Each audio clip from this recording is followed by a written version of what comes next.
Springer, right? Or are we? Yes, we are. My name is Paul Finebaum, and this is the Paul Finebaum Show. Have I ever said that before?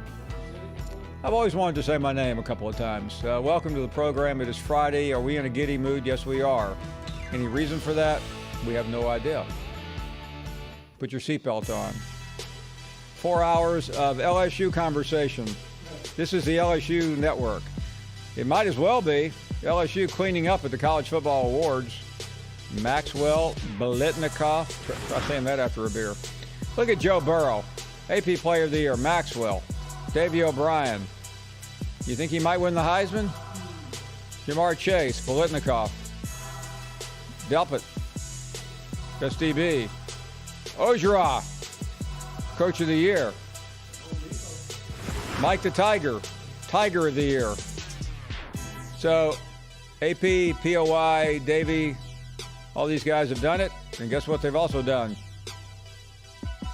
No, they've made a lot of money, but they won the Heisman.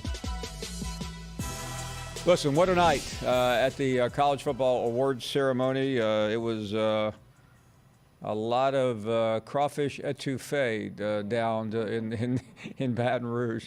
What did you expect? I mean, did you expect something other than Joe Burrow and everybody on that team? I mean, this is the best team in college football, with all due respect to the Clemson Tigers. So who's not good? That's you, Pac-12. We are looking at you. Larry Scott, always good with a pithy quote after his teams get knocked out of the playoff. Missing playoff is harmful to the league. Well, Larry, guess what? Get used to it, pal. It has been a long, long, long time since the Pac-12 mattered. Remember Oregon? They did have Washington a couple of years ago. It didn't last long. McCaffrey, whatever happened to him? Is he still playing football? Seems like it. Yeah. Let's be honest. The league sucks. You can tell we all went out for happy hour today. The staff Christmas party was not today, but we acted like it was. Anyway, we have a big show on tap, and it starts with the pitmaster, Sam Pittman. We'll ask him if he really is going to hire Barry Odom. Will Healy, do you know that name? Hot coach. Charlotte's going to a bowl game. A couple of years ago, they were a laughingstock. Jimmy Burrow, our man, on the scene in Times Square. Joe's dad. And continuing our theme of the Army-Navy game, we had both coaches yesterday. Today, we have retired Major General Vincent Bowles. Nice. Are we in a good mood? Absolutely. We're a week away from the Christmas break. I'm ready for Christmas, aren't you? I'm available for presidents and presents, in case. Oh, man. Listen, I don't drink, and they said, come on, let's chug some eggnog, and I did it, and now I don't really know where I am. I barely got into the studio on time. Did I tell you my name is Paul Finebaum? Have I said that already? Okay. Just want to make sure everybody knows that. Anyway, we're having a good time today because it's Friday. And then, by the way, this is our first in-studio show on Fridays since August. So I'm not suffering out there in the cold and rain. Right. That makes me happy. Let's get to the calls at 855-242-7285. And Jeremy is in Texas, and you're on the air. Jeremy, you there? Oh, thank you for taking my call. Thank you very much. All right. I would like to talk about the Arkansas job here for a second. I understand Chad Morris, 2-10, 5-7, 7-5 at SMU. I kind of question the reason why they would possibly potentially hire him. I understand now that they have a new coach coming in, Pittman. I think he would be a great motivator, but I'm kind of questioning his coaching ability. I think the administration should have gone another route. I feel that they missed that opportunity. Okay, let me ask you, Jeremy. I always like to. I'm not being difficult here, but if you tell me a name of someone they should have hired. Well, I think that they could have gone another route by getting, let's say, a Craig Bowl from Wyoming or a Chris Kleiman, who they had the opportunity, I feel, 3 years ago to come from North Dakota State and come to Arkansas. Okay. These guys have proven track records You're right. of not only taking two to three-star players and actually making them into pure athletes and actually making them into superstars. We're talking about a Carson Wentz being a two-star athlete. Now he's a first-round pick as a quarterback with Philadelphia. No, you're right. Also Buffalo, Josh Allen, two-star athlete.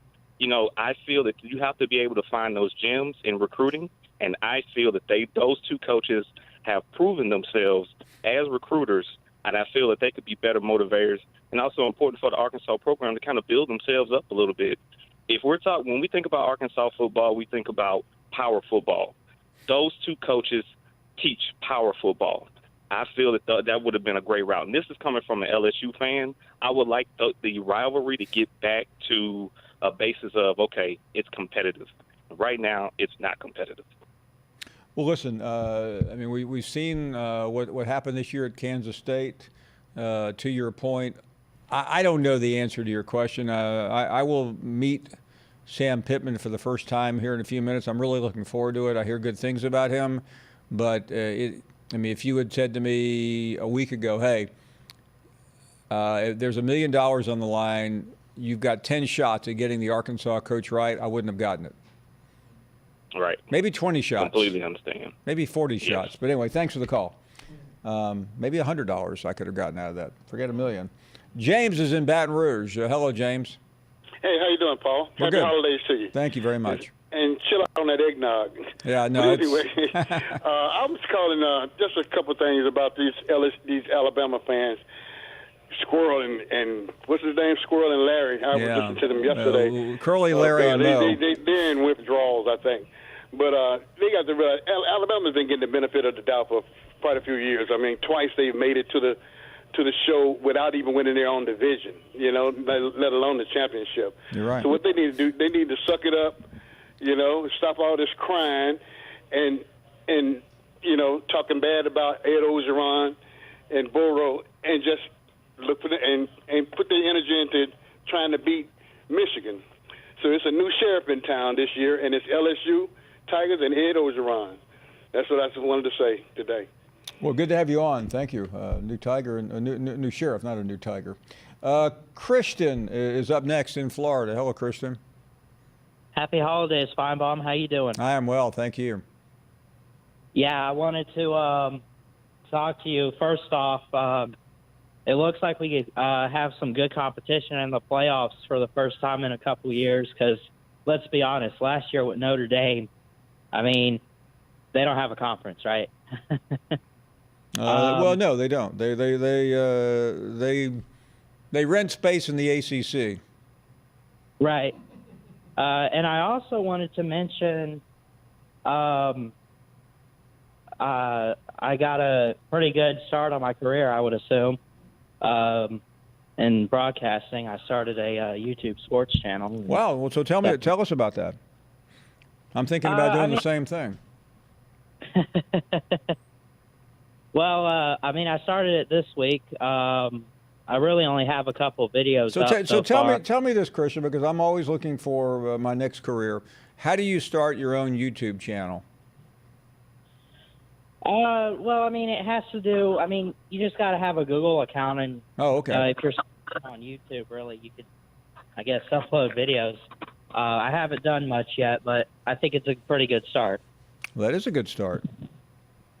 Yeah, and then I'm also I'm looking forward to the Army-Navy game. It's always a good matchup, and just prayers and thankful for everyone who serves, and it's more than just watching a football game. It's about the people who every day they're risking their lives, and those who just they show how much they care about this country. Those who serve in the Army and the Navy and everywhere. So. Well, thank you very much, Christian. Good luck with your career, and don't forget a guy like me who may be out there with a resume and a YouTube account in my future. Thank you for the call. You guys want to do a YouTube show? No. Okay. I was just thought, I'm always looking for the next big killing. Let's take a break. More to come. Your phone calls are due.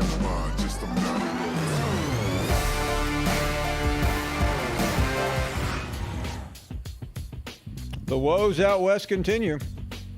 They've been to the playoff twice. Oregon made it to the championship game, and Washington got run over by the Tide. They don't get any good recruits. Even the players from California are saying, forget it. Southern Cal, that's enough. I mean, the only class, that is amazing. Oh, man. It wasn't long ago, guys, when I thought the Pac-12 had the best coaches in the country.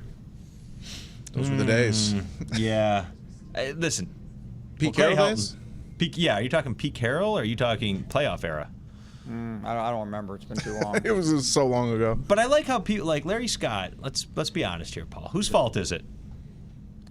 Listen, it is not Larry Scott's fault that the recruiting is down. True. That's fair. It's fair. But is it also fair that nobody sees the games because they're on at that different is times? his fault. I mean, he started the Pac-12 network, which I've never seen. Listen, give the Big Ten credit, okay? Mm-hmm. Yeah. They tried something new this year, and it blew the television industry away. They played a noon game, big noon. It's the hottest thing. I know I'm going to get in trouble with my bosses in New York and Bristol, but it was the hottest thing in television this year. They got Urban Meyer on their pregame show, which was, in the one or two times I saw the pregame show, it was quite good. Mm-hmm. And those games drew big numbers. Nobody in how many SEC coaches have complained about playing that early game? And the Big Ten made something out of it in Jim Delaney's final year. Larry Scott's done nothing right. No, but it also comes down to that one school, USC, which has been average at best in the playoff era, and listen, they kept an average coach. UCLA went out and hired the hottest coach available. He's been a disaster. How's Kevin Sumlin doing in Arizona? He's about to get fired. It's rough out there. Washington just has a new coach. I mean, Herm Edwards has been one of the biggest surprises, and that looked like the worst hire of them all. Welcome back. Really glad you are with us, and let's talk to Michael, who is up next. Hey, Michael. Hey, Paul. How you doing? We are doing great. It's long-time fan, first-time caller. I've tried to get through. You're a pretty popular guy, Paul. It's not always easy to Well, get listen, through. I am glad you made it in. That means a lot to us. I'm glad I made it in, too. Well, I'm up here in North Dakota, a big LSU fan from Louisiana. And first, I just want to say, I'm super proud of the awards last night and everything they've accomplished. And I don't know, I just wanted to get your take on, their chances in the playoffs. What do you see them doing? What kind of, what matchup maybe you're looking for best in the national championship? What's the most intriguing matchup you think? Well, listen, I think once they dispose of Oklahoma, which they will, I don't think it matters. I mean, I think they're both intriguing matchups. I would rather see Ohio State because if I could whisper this to you and nobody here, I'm getting sick of seeing Clemson in the championship game, aren't you? Yes, I definitely am. I'm with you behind 100%. I mean, the idea of listening to Dabo Swinney chirp for 2 weeks leading into that is more than I can handle. I agree with you definitely on that, Paul. You've definitely been giving him. Remember when you were a kid? I mean, again, I don't know how. Maybe you're significantly younger, but my sister had a doll called Chatty Cathy. Remember, you would pull that little thing, and she just and the doll just talked incessantly. It made no sense. Yeah, I definitely know what you're talking about. I probably dated myself there, didn't I? Yeah, well, I never really dated myself, but. It's all good. Years of wisdom, Paul. Years of wisdom. Hey, thanks for the call. Appreciate it very, very much. Fireball. Used to be the name of a famous driver. Hey, Fireball. Hey, how y'all doing today? Y'all are doing great. I know, Paul, you hear that all the time. Now, Paul asked me how I'm doing. How you doing there, Fireball? It ain't nothing to it, just like my paycheck. Ooh. But, At least hey, listen, Fireball, don't ever complain about a paycheck. Oh, no. But you could be like me and don't get one. Sometimes. That's right. I tried to get in yesterday, and I couldn't do it. But I don't see why in the world, even knowing I'm a diehard Alabama fan, there's not anyone else more diehard than I am. No. But we're out of it. Sure, we lost 2 games with a 8-point difference in both games. but we had players, number one starters, hurt. Yeah, throughout the whole year. and you know what? You know what's so sad, Fireball? Alabama was the only school in the country that lost starters this year. No, you can't make me believe that. But anyway, Well, it sounds like it. But I just can't understand why, if your team's in the whatever conference and they're out of it, why can't you pull for that conference? Just like but I have to ask this question again. Does it really matter who people pull for? Well, to some people it does, because Squirrel, I mean, I'm proud for Well, LSU. listen, they worked hard at it. Squirrel to me is. I'm gonna quit talking about Squirrel. He's a good friend of mine, and I feel badly that we're at odds over this. Yeah, well, I mean, we enjoy. Now Larry's a different story. Larry's just a clown. Yeah. Well, he just that's Larry for you. Larry can't help himself. Larry's kind of like that. Remember, you ever have that, like that addled uncle? You go, oh my goodness. Uncle John's here for Thanksgiving. And he kind of stumbles in and he falls right into the picture on the wall. He's like Otis. Yeah. I don't want to date myself by using Otis references from Andy Griffith. Hey, I mean, you only know I'm not going to try to act like I grew up in the 90s. I mean, I was a product of black and white television as a kid. Think about that, kids. And no remote control. Rick from New Jersey. New Jersey. What's that? What's happening? How are you? How's it at? I mean, don't New Jersey people always end sentences with prepositions? Well, it depends on where you're at, New Jersey. Oh, okay. Well, give me the geographical differentiation. Well, I'm a clam digger here from the Jersey Shore. Oh no, that doesn't. So you're talking about North Jersey people. Yeah, you're right. You're it's a little bit different. You're absolutely right about that. Yes. Hey, you want me for some coffee at Asbury Park? Absolutely, because I live right next to Asbury Park. Yeah, let's go. Maybe we'll run into the boss. Maybe. Who knows? Yeah. I understand he's around. Listen, I got a little bit of a bone to pick with you. Last week you made a remark about Coach Saban. Okay. Being 68 years old, and right. I guess he's ready for the retirement. No, Rick. Listen. That's the I don't believe I said that. I don't believe I said that. Yeah, you kind of, the way I took it was, he's getting on. He's 68, and that's the way I took it. Now, if you didn't mean I don't care how you took okay. it. I'll tell you what I said. Okay, go ahead. I said he's 68 years old, and I believe the window of him winning national championships is closing. Closing and closed are two different things. Even in Jersey. Right. Now I'm telling you what, and I'll tell you why I was a little annoyed. Well, go ahead. I just completed my 31st year of being an assistant high school football coach here. Well, congratulations. And I'm 71 years old, so I took goodness. it that you're telling me I'm too old to coach. That's the way I took it. Rick, I don't know where you get this idea. I mean, you know what you're starting to sound like? What's that? A sports talk show host. You're putting words in my mouth. Listen, I mean, coaches aren't supposed to do that. Hey, listen, first of all, before you say another word. Yes, sir. I can't tell you how impressed I am that you're coaching at 71 and you've coached that long, because people don't appreciate the work that high school coaches put in, right? And thank you very the much. lack of rewards that they get monetarily. Although I know you get them from many other different directions. So my heart goes out to you, and that's not. You do good work. We get paid next to nothing if you compare us to Texas, but I know. Okay, but go ahead, make your point. No, I was going to say I think I coach at the toughest level. I coach high school freshmen. No, my goodness. And as you know, every year we get a new deck of cards to play. Sure. And I find freshmen to be the most exasperating, hilarious, and most rewarding thing that you could do, coaching football.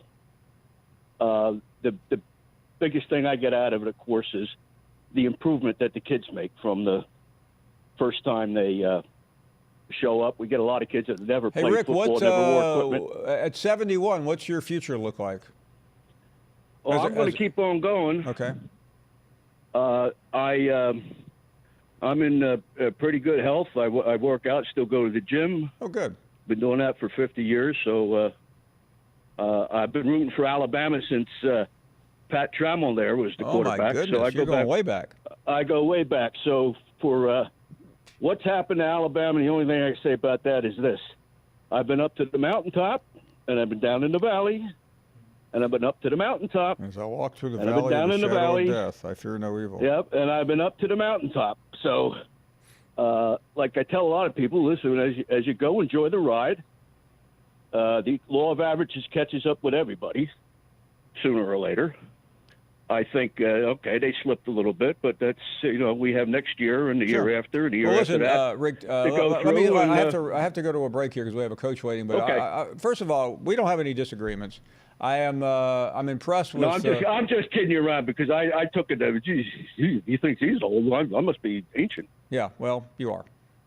I know. I'm just kidding. Hey, Rick, all the best to you, my friend. I mean, listen, I like a guy like that. I'm going to make a vow here as we head to the break. I am never going to speak of Nick Saban again. I said something last week that was an honest analysis, and I'm still trying to dig myself out of the interpretation of what I said. Speaking of that, our next guest is the new head coach at the University of Arkansas. We are excited to meet Sam Pittman. He is going to be with us live right after this. That you just brought up for Sam Pittman that took, can you believe, 4 weeks for Arkansas to find itself a head coach? And you asked me for what went on with Hunter Yurachek behind the scenes.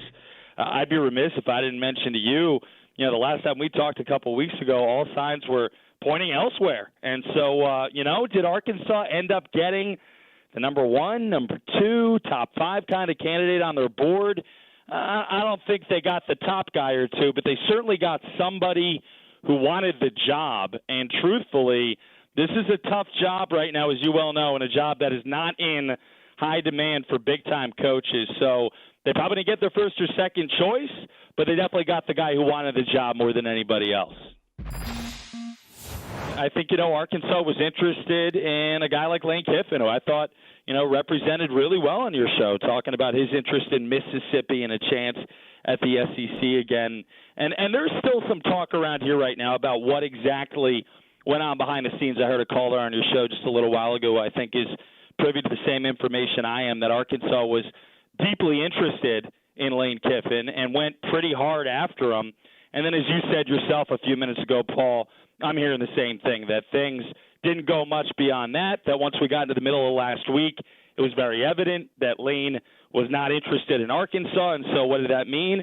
That meant the Hogs were scrambling. And what they did was they went out and got a couple coaches some good raises. Matt Campbell at Iowa State, Mike Leach at Washington State. Both guys interviewed with Arkansas. Both guys got more money to stay put. And Arkansas ended up going after Sam Pittman, who, as you well know, was already an offensive line coach here for 3 years under Brett Bielema. I thought Sam Pittman came in and, truthfully, he looked like a guy who was grateful for the opportunity to be a head coach finally. I thought you saw genuine emotion and enthusiasm. You saw some tears of happiness that I thought were real, and I thought that was a good moment. The folks in the room clearly on his side. Paul, he's got family throughout this area. He is one of those guys, folks in Arkansas, I mean, he's from Oklahoma originally, but folks in Arkansas would call Pittman a Razorback through and through. And if you look at what happened with him under Brett Bielema, a guy who tried to play, bully ball, big guy football at the line of scrimmage, and then when Sam Pittman left and went to Georgia and joined Kirby Smart, you saw how Georgia just descended on the offensive line, and Arkansas has been a disaster ever since. So Pittman pointed to that. He pointed to his recruiting. He pointed to wanting the job. I thought he looked a little bit tired, like a guy who'd probably been in a whirlwind for the last day or two, like he admitted he was. But, did he win the room? It's pretty hard not to on a day where folks are feeling more relief than anything. We welcome you back to our program on a Friday afternoon. We have been really looking forward to this conversation for a couple of days now since Sam Pittman was named as the head coach of the University of Arkansas Razorbacks, coming to Arkansas from Georgia. Coach Pittman joining us now from Fayetteville. Coach, congratulations, and thank you very much for being here. Well, Paul, I really appreciate it, and thank you for having me. Listen, we've been talking for days about how surprised the public was when they heard that you had been named. I'm guessing at some point you were pretty surprised to get in the middle of it as well. Yes, I was. You know, I was surprised and very grateful and very happy to have the opportunity. But yeah, it all happened pretty fast, Paul. Yeah, I mean, I mean this with the utmost respect. But how did you first come to the conclusion or come to the realization that you were in the mix?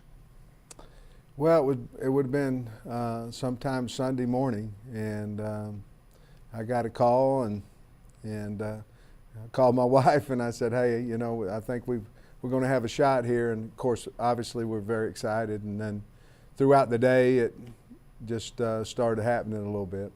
What do you think it says, Coach? Because I mean, you have you've been a great position coach, and your reputation in Georgia and really as a recruiter is superb. Thank you. But a lot of guys never get that opportunity, and you know that because you've been one of those guys. So what do you think it says to so many of your colleagues out there in the country that you finally have landed one of the plum jobs in the SEC and around the country? Well, I think it gives guys like myself hope. You know, I don't know how many guys could have this opportunity, and so I think it just says that there's hope out there. Just keep trying to do good at the job that you're currently in, and you know, obviously you have to recruit or you're not going to have a chance to get one of these jobs. And certainly, do you think your reputation, I mean, listen, your reputation as a line coach and recruiter really mattered, but especially as a recruiter, because I've talked to people, I know you've gotten some big-time players. I remember the young man out of Alabama that came over not long ago, other players as well that some people wondered, like, it took a personal relationship to make that for the player to make that decision. Well, it does, and you know, I mean, you have to recruit the kid, the mom, the coach, sometimes here at the University of Arkansas, the state. So, but it's just time. I know everybody works very hard and all that, but in order to really sign an elite player, you have to make it so hard on him that he doesn't feel like he can tell you no. Do you think also, Coach, having familiarity with that program under Coach Bielema was a tremendous asset to you? Because you know, sometimes you walk into a place you've never been, it is far more difficult than one that you have already lived in and done. Well, I certainly think it had a lot to do with it, Paul. And you know, my wife and I had already bought a lot on the lake down in Hot Springs, so this was kind of home coming back, and with us already being here in Fayetteville and knowing the culture of the state of Arkansas and the fans, I think that had a whole lot to do with it.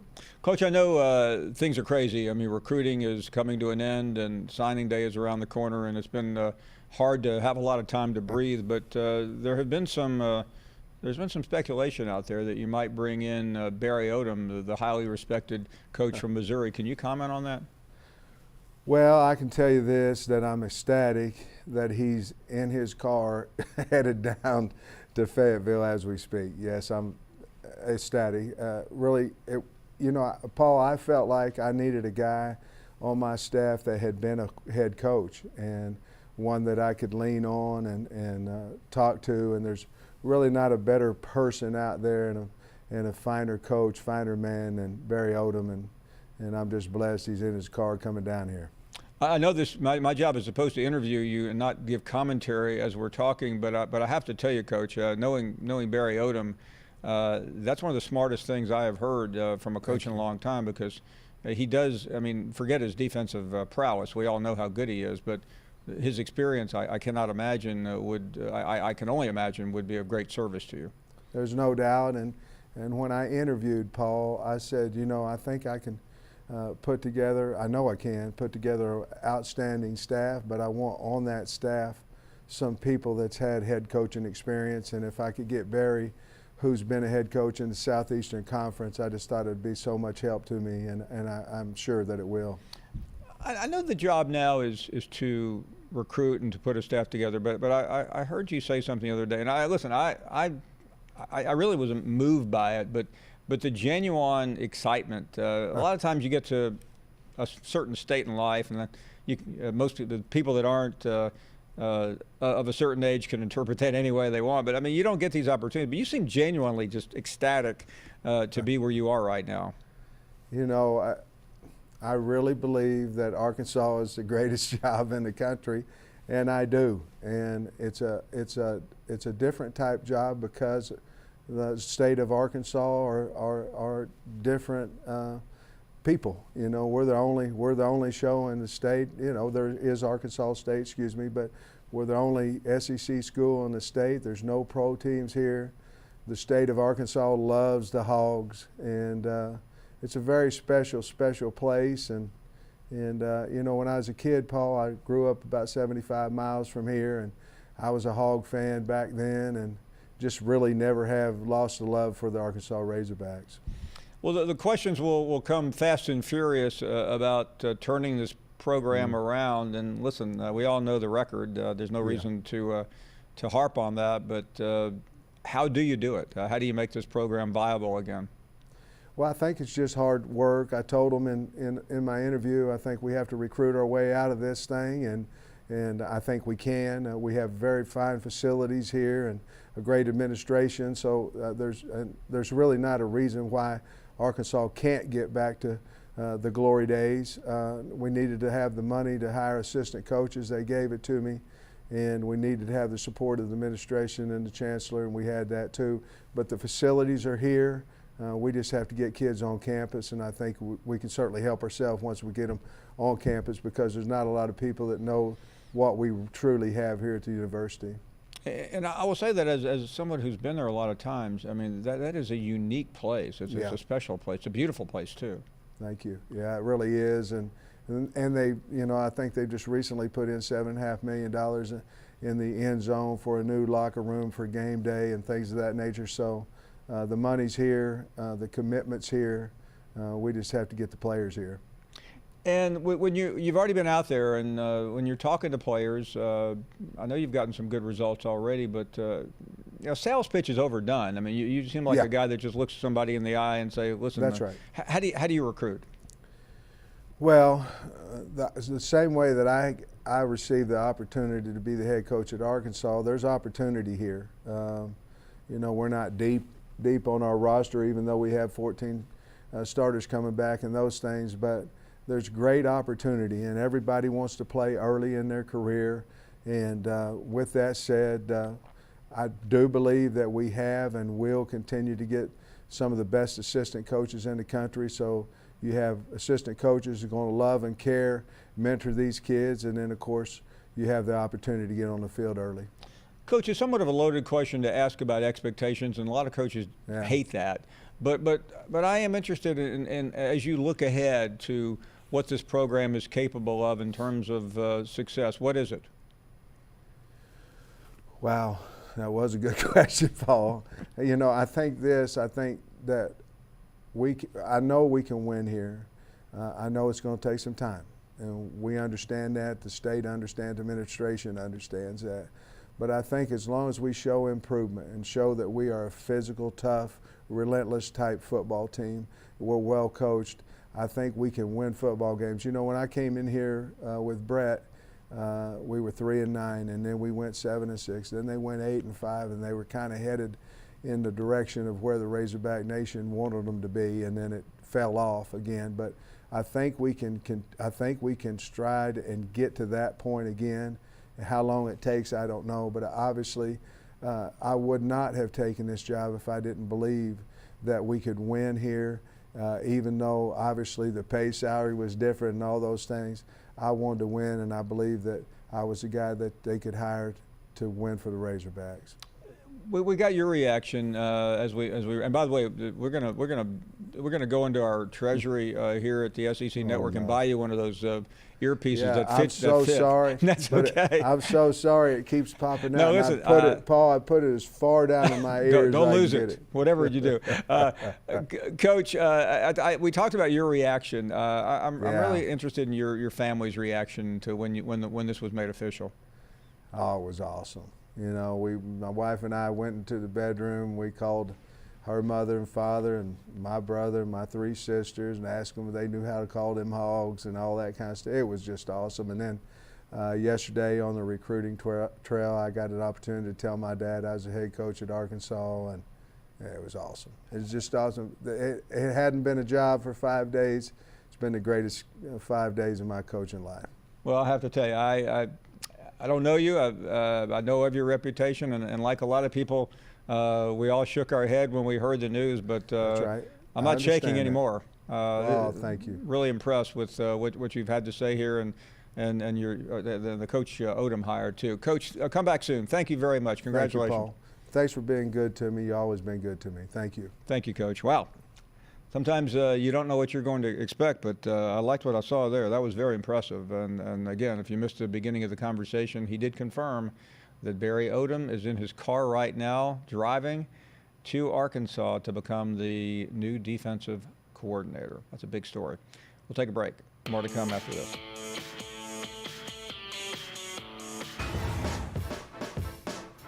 So this is what Coach has to deal with next year.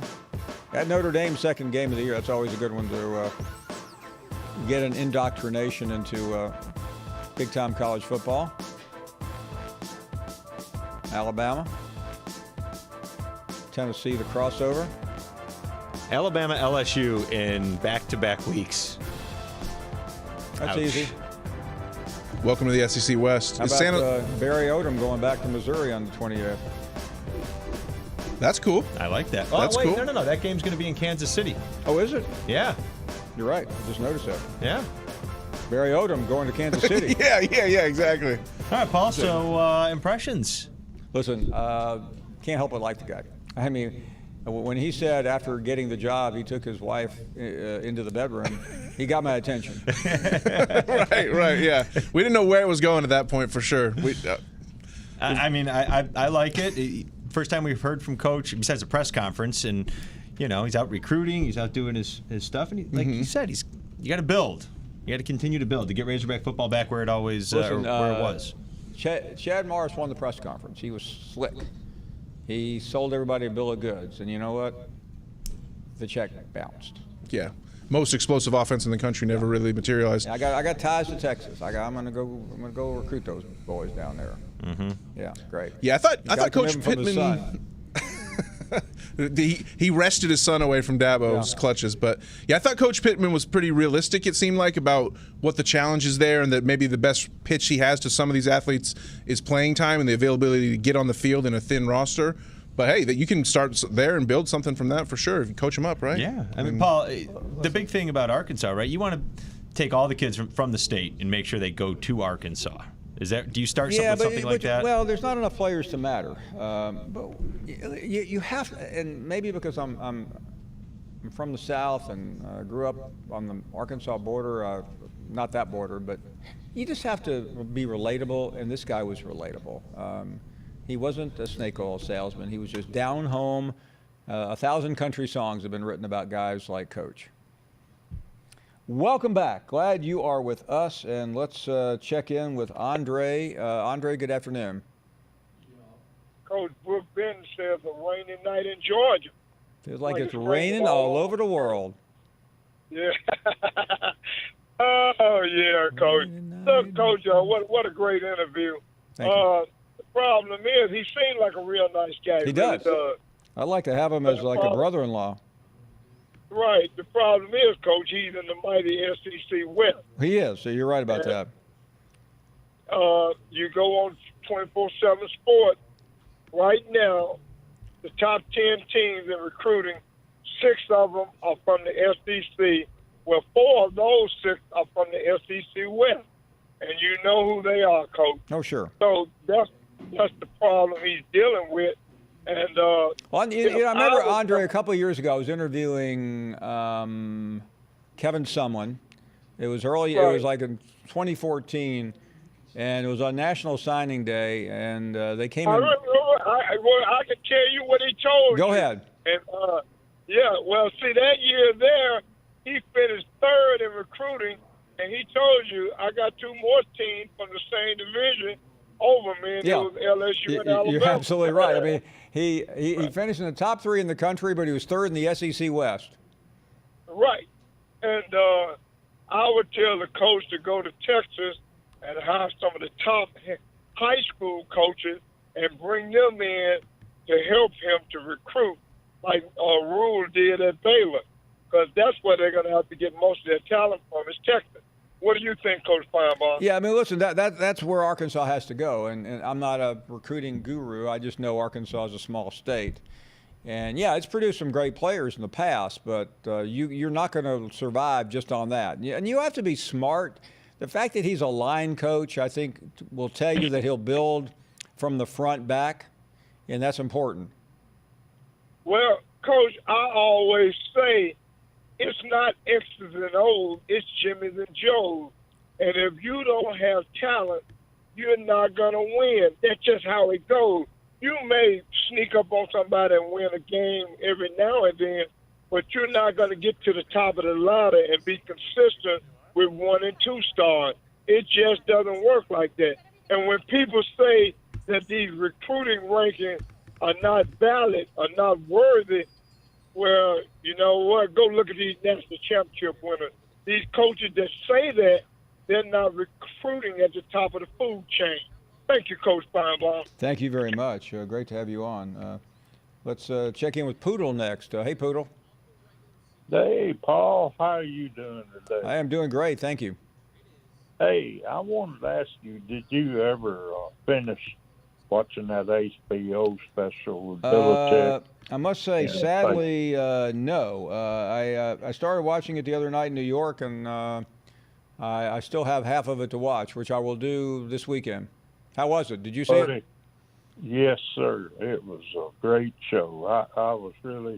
They really meant, the way I took it, that Nick Saban and Miss Terry was staying at Belichick's right, parents' house. Daddy's house. Yeah, and he come, and that's how they met, you know. And then when he got that coaching job, he thought, Belichick did, he's going to call Saban. And, and it went from there, two of the best coaches I think I've ever seen. Oh, there's no question. They're the best, and they're the two best. Bear Bryant, I've seen him coach, and I've been lucky. But, Paul, I want to tell you, I'm an Alabama fan through and through, but I'm SSC, and I'm pulling for LSU. I'd pull for Auburn and anybody else, but I've had a stroke, and I'm doing something better, but I'm bed rest. But I enjoy and I look for your show every day, and I've got to watching on Get Up and Steven's show. Man, it's a joy. I tell you, I love sports, and I want to tell you how good of a job. Well, I'll tell you what, Poodle. Let me say this to you, and I sincerely hope that your health continues in recovery, and it sounds like you're doing really great. So stay in touch. All the best, my friend.